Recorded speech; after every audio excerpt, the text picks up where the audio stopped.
Attention to all SSS members at pensioners. Sa mga nagtatanong, ang tanong po niya, paano po makikita kung ilang taon yung naihulog sa SSS? Sa video na ito, pakitapos hanggang sa dulo para malaman ang buong impormasyon.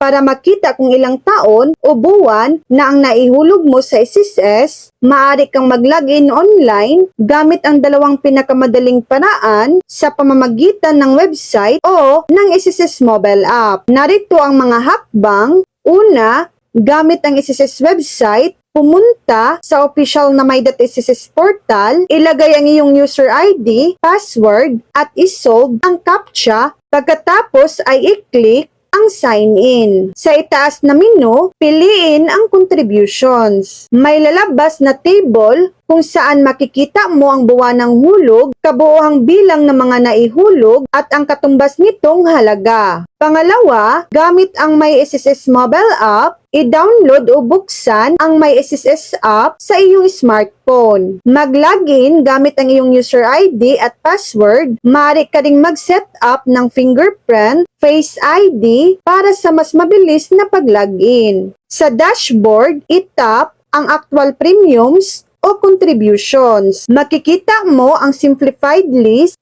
at ang iyong kabuuhang history ng hulog. Paalala, kailangan ay rehistrado ka na sa SSS Online para magamit ang mga serbisyong ito. Kung wala ka pang account, maaari kang mag-register sa pahina ng Register to SSS. So yan lang po ang latest update.